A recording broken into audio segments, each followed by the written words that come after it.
जय माता दी भक्तों। नवरात्रि के छठे दिन माँ दुर्गा के छठे स्वरूप माँ कात्यायनी की पूजा होती है, जो महर्षि कात्यायन की पुत्री के रूप में अवतरित होकर महिषासुर का वध करने वाली महिषासुर मर्दिनी कहलाती हैं। इनकी उपासना से विवाह में बाधाएं दूर, प्रेम विवाह सफल और व्यवहारिक जीवन सुख में होता है। माँ कात्यायनी की व्रत कथा सुनाने जा रही हूँ, ध्यान से सुनिएगा। पौराणिक कथा के अनुसार कत नाम के एक प्रसिद्ध महर्षि थे।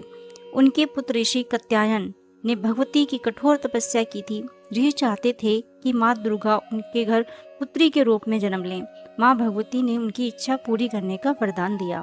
जब महिषासुर नामक दानव का अत्याचार बहुत बढ़ गया, तब ब्रह्मा, विष्णु और महेश के तेज से एक देवी उत्पन्न हुई, जिन्होंने ऋषि कात्यायन के घर जन्म लिया।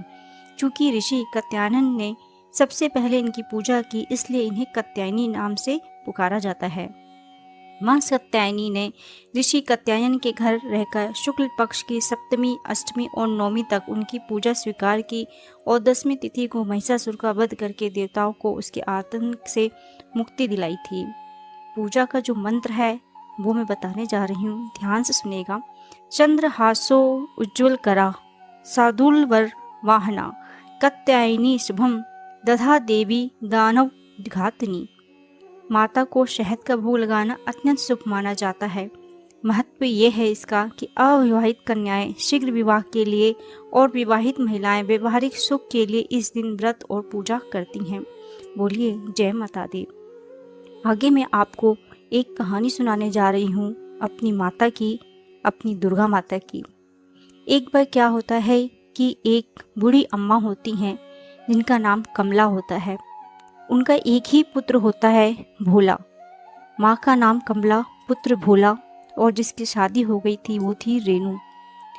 रेणु थोड़ी आतंकी विचार की थी, जो कि अपनी सास को यानी कमला को बिल्कुल पसंद नहीं करती थी। कमला थी बहुत ही नरम स्वभाव की और वो माता की भक्त थी। उसका पूरा समय माता की पूजा पाठ में ही निकलता था। सुबह शाम वो पूजा में ही लगी रहती थी, जिसे देख के उसकी बहू रेणु चिढ़ती रहती थी कि इनको तो कोई काम ही नहीं है। नवरात्रि का दिन आया जिसमें कमला ने व्रत रखा। कमला ने अपनी बहू से कहा कि बहू 9 दिन का व्रत है, कुछ सामान है नवरात्रों का वो मंगा दो, जिसमें कुछ फलहारी के सामान, माता की पूजा का सामान, यज्ञारी का सामान, बताशे, फल फ्रूट थोड़े मंगा देना, 9 दिन का व्रत है। रेणु ने कहा, माँ जी आप देखती नहीं है, एक ही तो आपका बेटा है जो कमाने वाला है, और थोड़ी सी तो जमीन है जिसके भरोसे हम रहते हैं। इतना सब कुछ नाना मुझसे नहीं हो पाएगा। रेणु ने झड़प के जवाब दे दिया माता को। माता ने सह लिया, पर माता का क्या था, उन्हें तो व्रत रखना ही था। चुपचाप हो गए। उन्होंने अपने बेटे को भी ये बात बोली, पर बेटे ने बहू की बातें सुन ली थी और उसने कोई जवाब नहीं दिया। अरे माँ, इतना कहाँ कमाता हूँ जो तुम्हारे लिए पूजा पाठ के लिए इतना सामान ला पाऊँ। 2 समय की रोटी खिला रहा हूँ, यही बहुत है। कमला बड़ी निराश हुई, पर वो माँ की भक्त थी, माँ की भक्ति में लगी रही। रेणु देखते देखते, चिढ़ते चिढ़ते उसका मन उब गया। उसने अपने पति को बोला, भोला को, सुनिए जी, हम लोग को ना जो हमारी खेती है थोड़ी सी, जिसमें हम चने उगाते हैं, उसकी रखवाली के लिए कोई चाहिए होगा। तो भोला ने कहा, क्यों, मैं करता तो हूँ, मैं जाता तो हूँ पूरे समय खेत पे, पूरा समय देता हूँ, रखवाली करता हूँ। बहू ने कहा, अरे तुम्हें याद नहीं है, मेरे अपने भाई की शादी है, इतने अच्छे अच्छे कपड़े लेके आई हूँ, मैं आपके लिए कपड़े लेके आई हूँ, तैयारियाँ करी हैं मैंने, तो जाना जरूरी है। तो भोला ने कहा, अच्छा ऐसा करो, मुझे तो खेतों में काम है, तुम ही चली जाओ।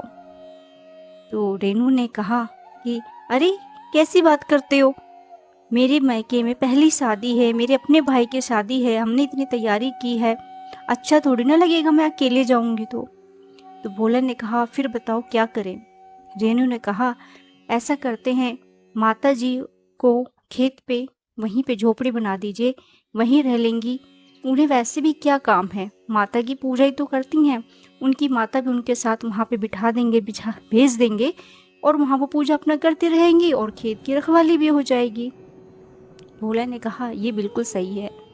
भोला ने माँ को लिया और उनकी जो मूर्तियाँ थी पूजा पाठ के सामान उठाया जो भी थोड़े बहुत थे और खेत की तरफ चल गया।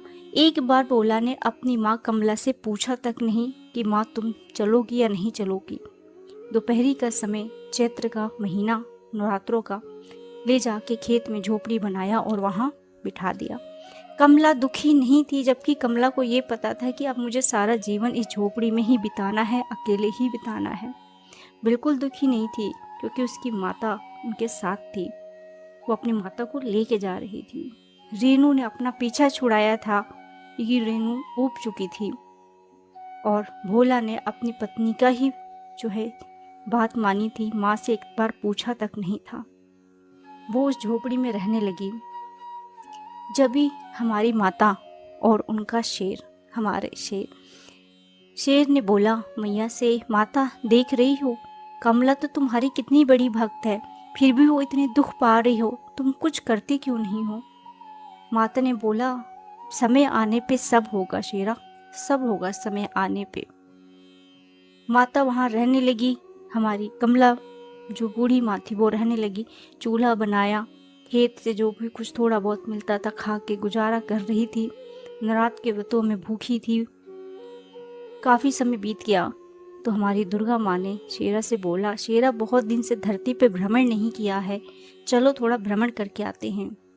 माता ने एक माँ का रूप बनाया, यानी एक औरत का रूप बनाया, और शेरा ने एक बालक का रूप बना लिया।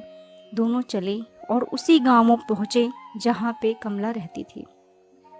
झोपड़ी के पास गए और जो बालक था यानी शेरा ने बुढ़िया माँ से कहा, अरे माँ अगर आप थोड़ा हमें चना दे देंगी तो मुझे बहुत तेज भूख लगी है, मेरी भूख मिट जाएगी, क्या मैं आपके खेतों से थोड़ा चना ले लूँ। माता ने कुछ नहीं बोला। बुढ़िया माँ ने बोला, नहीं नहीं ले सकते तुम चना। जो शेरा बालक था, नहीं ले सकता मैं चना। तो बुढ़िया माँ ने बोला कि बेटा तुम इतने छोटे हो, तुम्हें कुछ पैरों में चुभ जाएगा, लग जाएगी, तुम यहीं बैठो, ऐसे कैसे कच्चा चना खाओगे। मैं अभी जाती हूँ खेत से चना लाती हूँ और उसे भून के पका के तुम्हें देती हूँ, फिर तुम खाना।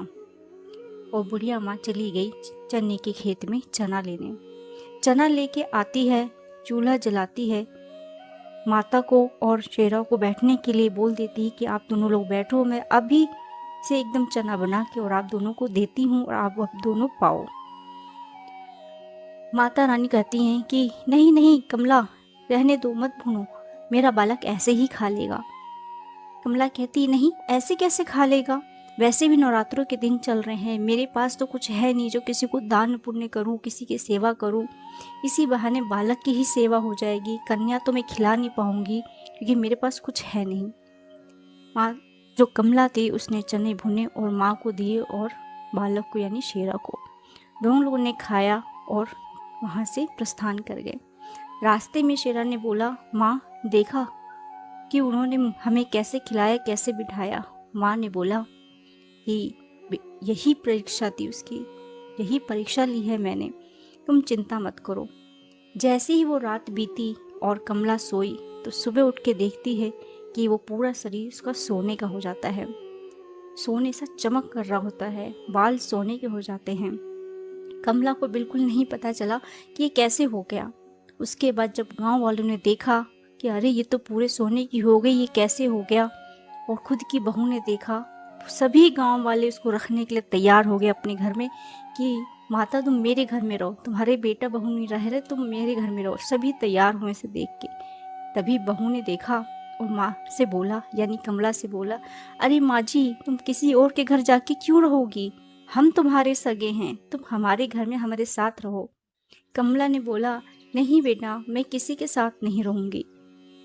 तो बोली, रेनू ने बोला यानी उसकी बहू ने बोला कि माता वो सब तो तुम्हें देख के लालच कर रहे हैं, तुम्हारे सोने के बाल हैं, सोने की चूड़ियाँ हैं, इन सब का लालच है। तो कमला ने बोला, हाँ बहू मैं जानती हूँ ये सबों का लालच है, सभी लोग लालच की वजह से मुझे रख रहे, पर मुझे किसी के साथ नहीं रहना, मुझे अकेले रहना, और वैसे भी मुझे अपने साथ रह के अब तुम्हारा भी कोई फ़ायदा नहीं है।